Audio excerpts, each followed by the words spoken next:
Okay, hi. Well, in the last class, we left the Jewish nation, the nation that the Messiah would come through, in great oppression. The Syrians have come in. An altar now, an image of Jupiter is now sitting on the altar of the most holy temple in Jerusalem. And the nation is being persecuted. People are being killed and tortured for circumcision, for following the laws, for not worshiping the idols and the images of the gods of Greece and of the other nations surrounding Israel. And so it's a really dark time, some dark days for these Jewish people. And that's where we left off in our last class. Now, today we're going to talk, in the next few lessons, we're going to talk about a family named Maccabee who have tremendous impact on the history of the nation of the Jewish people. And while there are books called the Maccabees that are apocryphal books, which are books that are widely circulated and thought to be authentic, though their authenticity is not really proven, and they certainly were never included in the canon. The Catholic churches use these apocryphal books to study the history, particularly in between the testaments. There are several that we're particularly familiar with. The Maccabees would be one, two of them. The book of Judith, which also kind of tells a story during this period and is part of the Hanukkah story. But so I'll look at some of that today. It's certainly secular records. It is not inspired, but it does help us to kind of get a feel for what these days might have been like, and certainly some of the history then involved in these wars, the wars of the Maccabees. So Israel and the Jewish people that are living within Palestine, and even throughout really the Greek Empire, which stretches from one end of the known world at the time, or the inhabited world at the time, to the other.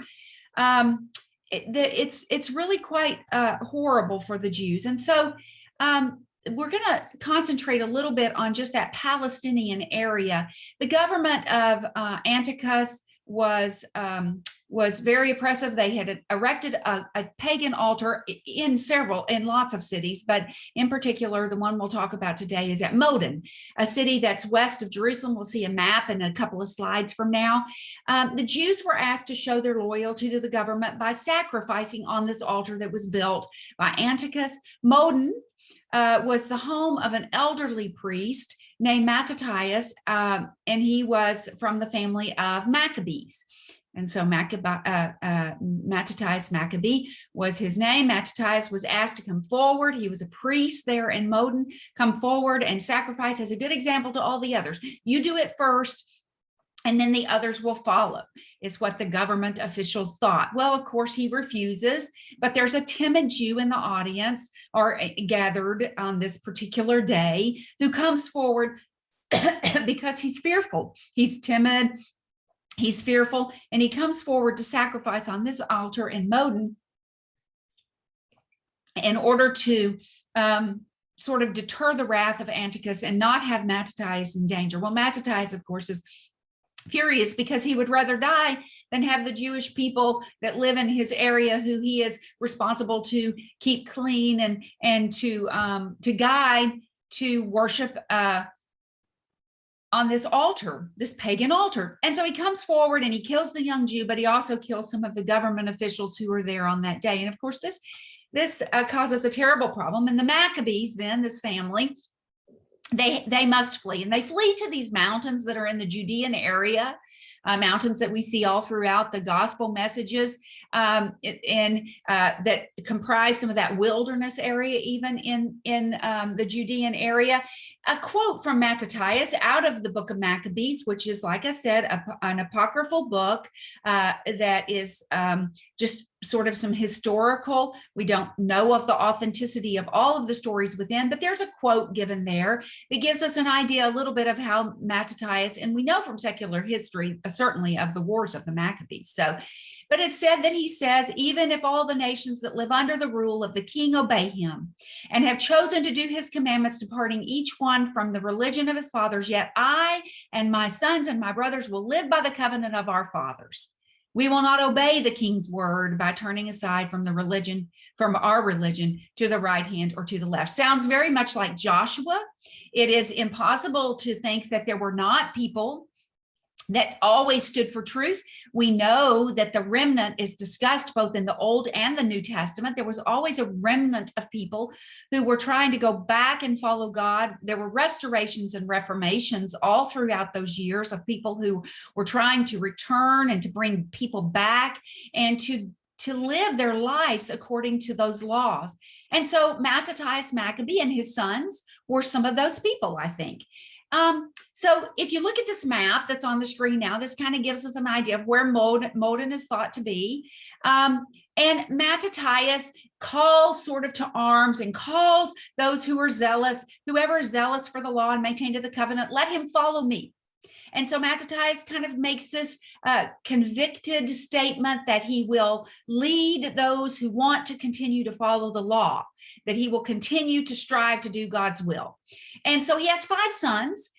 They destroy the altar. They flee to the hills to avoid the wrath of Antiochus. And other faithful Jews begin to join the Maccabees there in this area. In the early days, sort of, they were in this guerrilla warfare state. And so from their mountain strongholds, the sons of Mattathias and their allies sort of raided towns and villages, killing royal officials, Hellenizing Jews who supported the practices of worship on these altars and to these gods that were erected in these cities in the Palestinian area. And so it was sort of this guerrilla warfare. And like I said, the Maccabees had some successes in these raids in this area. And but Jerusalem was still under siege of the Syrians, and Antiochus still had his altar. I mean, had Jupiter, the image of Jupiter, up on the altar, the one, and an image that looked similar to himself. And so this was still quite an issue for the Jews who were trying to remain faithful, that remnant that was trying to remain faithful. And one of the practices that became well known, and we'll look at this, this actually plagues the Jews for many years to come, but the practice that really reared its head and became known to the world was the Sabbath practice. And that was that on a Sabbath, the Jews would not defend themselves. They would not raise arms. They would not in any way, shape, or form offer resistance. And so on one Sabbath day in particular, a band of the Maccabees was surrounded and slaughtered because they would not defend themselves. And remember, we talked about the fact that the world knew about these practices earlier on. We saw this with Ptolemy, who came in, the Egyptian who came into Jerusalem, knew of the practice of the Sabbath. And so this practice has plagued the Jews for many, many, many years and will continue to do so. But Mattathias, after this raid that slaughtered so many of the Jews because they could not defend themselves, Mattathias adopts the principle that fighting in self-defense was permissible even on the Sabbath day, that if you were defending yourself, if much to the same way that in the New Testament it's discussed that it had their oxen fallen into a ditch, they would have pulled the oxen out of the ditch due to, if nothing else, mercy to the animal. And so Mattathias just simply states that the Jews should be allowed to defend themselves even on a Sabbath day if they were being attacked. Now, they didn't go out and promote battle. They didn't go out in their guerrilla warfare style into the villages to attack on those days, but they could defend themselves and they would defend themselves. And of course, that made a huge difference then in how vulnerable the Jewish remnant was. And so that changed everything for the Jews. And whereas they had been so susceptible every seventh day to attacks and to these massacres and these slaughters, now they would be able to defend themselves. Mattathias had 3 sons. They're listed here. There you can see them. If you can see the screen, you can see them. Several of them will come into play and be very important in the years to follow. But he urges his followers right before his death to follow Judas, who was his 3rd son. He became known, actually, he was a military leader, and he became known actually as the Hammer. He was called the Hammer by the Jewish people. He was known by the enemies of the Jews as the Hammer of the Jews. That's what he was called through history. You can read about him. That was Mattathias' 3rd son, Judas. Well, Judas was a good choice, and he contributed to the great successes of the Jews. More and more, the Jews joined these armies of Judas, the Hammer. The Syrians underestimated the strength of the Maccabees over and over. They sent inferior generals to these camps, and they sent, when the Maccabees would attack, they had their lesser soldiers ready and on guard. And of course, this proved to be a problem for them. The Maccabees defeated one after the other of the armies that were thrown against them. There was a nighttime victory against the army of the Syrians and the Hellenist Jews in the little town of Emmaus.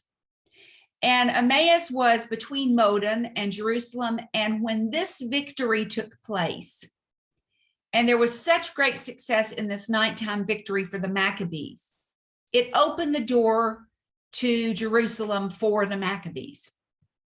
And in 164 BC, so 164 years before Jesus is born, so we're over halfway through the history that lies between the 2 testaments, Judas and his army moved towards Jerusalem.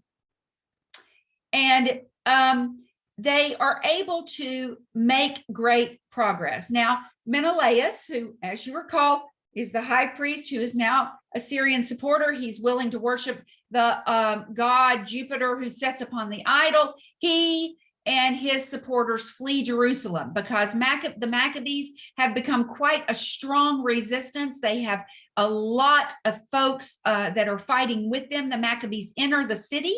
They're able to take everything except the fort of Acre. And they enter the temple. They remove all the signs of paganism that have been installed there, and they take the altar back.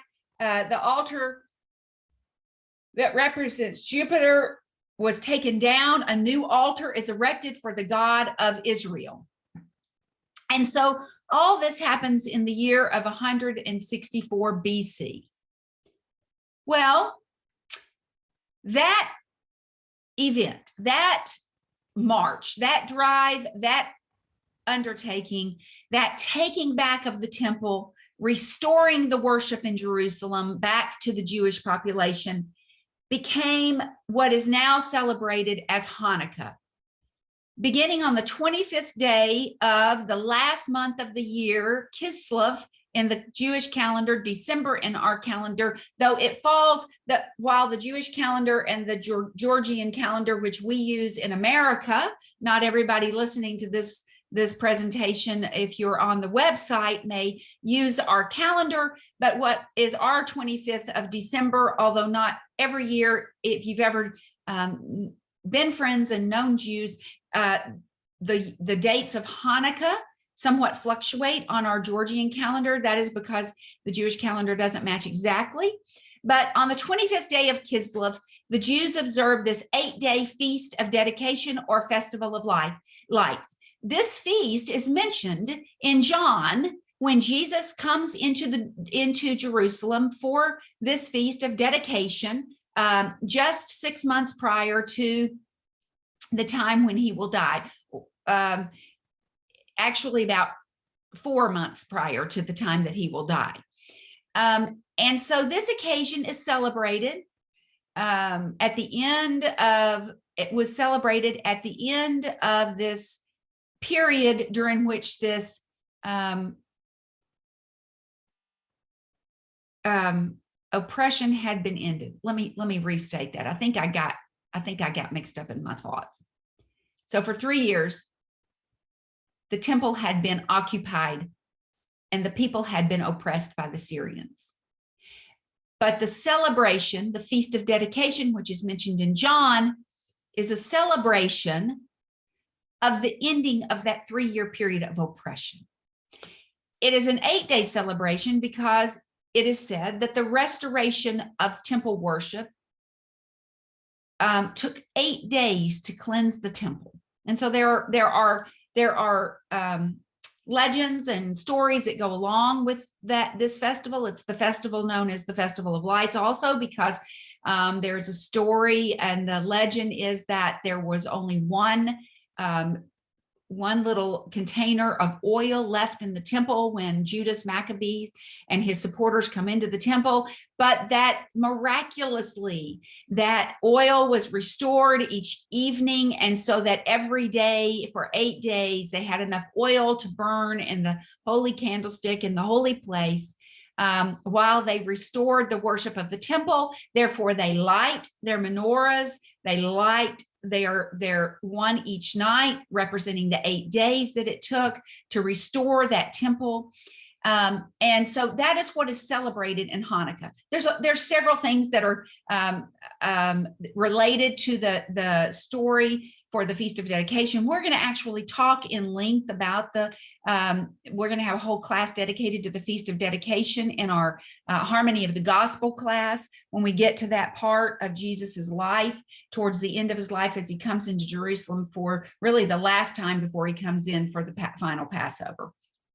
But anyway, so we'll talk about that later on. But that is when this all takes place. So it is one of the 2 feasts that are not part of the old law. This in Purim, which is the feast that is celebrated because of because of Esther's saving of her people from genocide, and this would be the other one, Hanukkah, or the Feast of Dedication, which we know happened because Jesus himself goes into Jerusalem for the days of the Feast of Dedication. Well, the neighboring lands had been in favor of the Syrians, and they continued, of course, to harass the Jews. The Jews, the interesting thing about when Jesus arrives is, yes, the Jews are worshiping in the temple in Jerusalem, but it's Herod's temple. It's been extended and rebuilt over and over throughout the years in between the Testaments. The Jews have never, ever, ever seen the nation that they saw and looked back to during the days of David and Solomon. It would never again happen for the Jews. And that is why when the Messiah came with this refreshing news of a new type of kingdom and a new type of citizen, for those who were in the remnant, who were waiting, who were described in the courses of the Gospels as the multitudes. They're not the Pharisees, they're not the Sadducees, they're not the Zealots, they're not the Essenes, those sects of the Jews, the 2 of which are described heavily. They're not the rulers, they're not the chief priests, they are the multitudes, and they are the majority of people who follow Jesus, who listen to his words, who cling to him. And these are the people that we're seeing throughout this 400-year period who are still clinging. They're still clinging when Jesus arrives to the hope that this nation would be something greater. And of course, the Messiah is the perfect answer for them. They never really restore themselves back to the land. They never really have a handle on the temple as a nation. Jerusalem surrounded and besieged in hopes of starving the Maccabees and their bands of people that are now within the city. They want to make them come into submission. There's a general named Lysias who becomes distracted. He's the general for Syria that was kind of surrounding Jerusalem, and he was the one in charge. He kind of becomes distracted because Antioch, the capital of Syria, is taken. And so he says, okay, I'm just going to make peace with these Jews so that I can deal with what I need to in the Syrian area and more important things than Jerusalem. So he comes with this term for peace agreement. he says, okay, I'm going to take Menelaus. I'm going to take him away. Of course, Menelaus has already fled, but he says, I'm going to no longer have him be the high priest. And so I'll make Alchemist this kind of more moderate Hellenist Jew. I'll make him be the high priest. I'll elect him to be the high priest, of course, still not taking them back fully to the restoration of the high priesthood.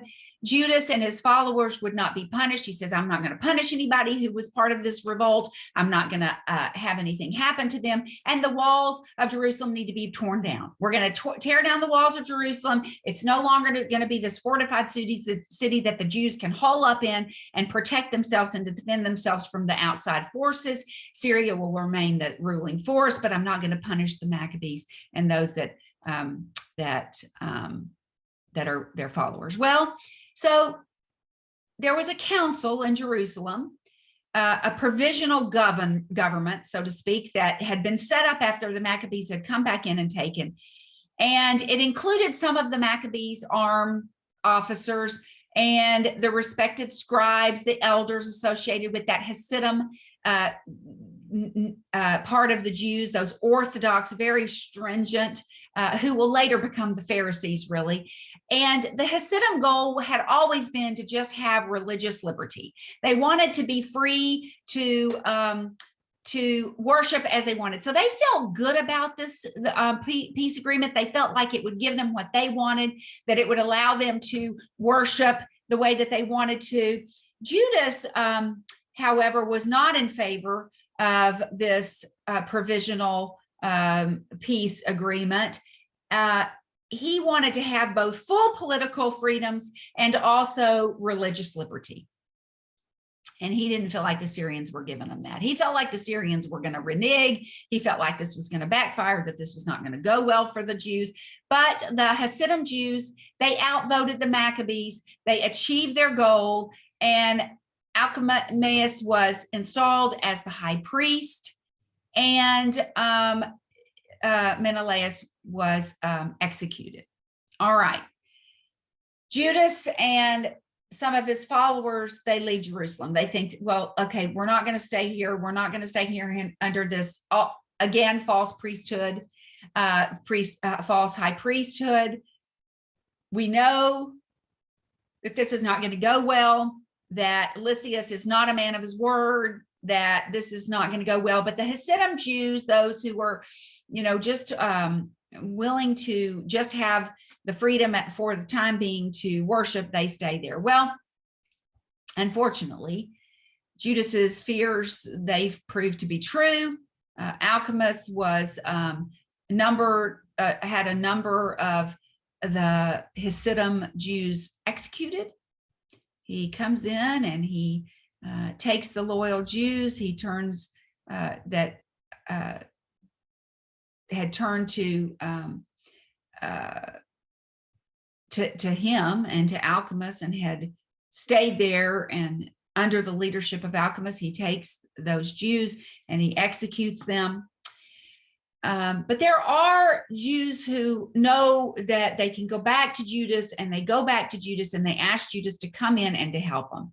They turn again to the Maccabees. Judas was faced with a more formidable opposition than he had been in the past. Had they not won, had the Hasidim Jews not won the vote to go with this peace agreement for Lysias, they would have been in a much better state. Unfortunately, when they come back to Judas to ask for his help, things are not so great and things are much worse. And he's got a much more formidable opposition than he had before. The Hellenizing Jews adopt a more moderate attitude. They just decide that they're going to kind of lean a little bit more to the right. They're going to kind of be more moderate, and therefore they pick up some of these Maccabean followers, because the Maccabean followers are kind of trying to position themselves in order that they might survive all of this.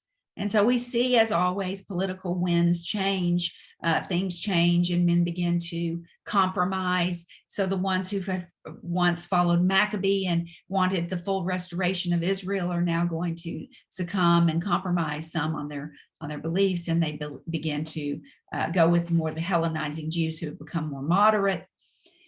And with only about 800 really ill-equipped men, Judas meets the Syrian army, and it's awful. He dies in the battle, and it ends really this first phase of the Maccabee struggle. He just had the peace agreement not gone through, this would have ended quite differently. But of course, Jerusalem, in just a period of no time, will swing back. That pendulum will swing back because men will try to compromise themselves to work with the Syrians to appease.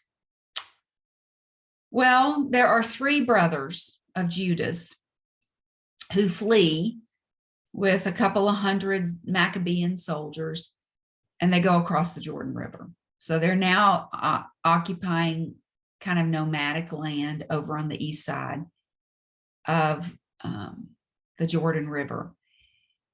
Now they're known by the Syrians as a band of outlaws. So no longer are they the victorious Maccabees who have come into Jerusalem and reestablished and restored the worship of the temple. And they've lost because of those compromises that both the Orthodox and the Hellenizing Jews have made in the city of Jerusalem. So now they're this band of outlaws that are roaming around out on the eastern part of this Jordan River. But to the Jews, to the faithful Jews, to that remnant, they were known as the patriots. They were the true patriots. They were the fighters. They were the ones that wanted to follow. Jonathan becomes the leader of the band, and new recruits constantly join this band of the Maccabees, that join the ranks of the Maccabees. And so this band of nomadic wanderers will become the next group of Maccabees who will deal with the compromises that the Jews have made in Jerusalem up until this point. And so in our next class, we'll continue on looking at the Maccabees, that Simon, Jonathan, and Johanan. All right.